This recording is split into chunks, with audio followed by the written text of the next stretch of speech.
ଦୁନିଆରେ ସବୁ କିଛି କରିବ, ନିଜ ରିଲେଟିଭ ଲୋକମାନଙ୍କୁ କେବେ ସାହାଯ୍ୟ ସହଯୋଗ କରିବନି କି ବିଶ୍ୱାସ ବି ଟିକେ କରିବନି। କାରଣ ସୁବିଧା ବେଳେ ତ ସମସ୍ତେ, ଅସୁବିଧା ବେଳେ ସେମାନେ ଫାଷ୍ଟ ହିଁ ତମକୁ ଧୋକା ଦେବେ।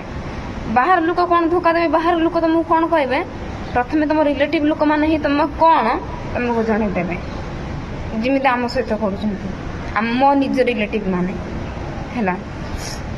ଆମେ ମୋ ମାଆର ଭାଇ ଭଉଣୀ 4 ଜଣ ମୋ ମା ଆମକୁ ଜନ୍ମ କରିଛି। ଆମକୁ ଯେତିକି ଭଲ ନ ପାଏ ମୋ ମାଉସୀର ଝିଅକୁ ଗୋଟେ ସେତିକି ଭଲ ପାଏ। ସେ ଝିଅଟା କ୍ଷୀର ବି ଛାଡ଼ିଥିଲାନି, ମୋ ମା ଆଣିକି ତାକୁ ବଡ଼ କରିଥିଲା। ମୁଁ ତାକୁ କେତେ ଧରିଛି,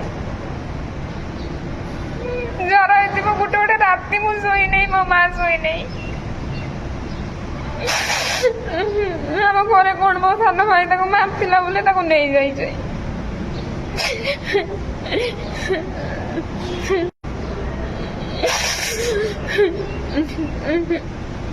ଏତେ ବି ଇମାନ ଲୋକ ରିଲେଟିଭ ଗୁଡାକ ଅଛି।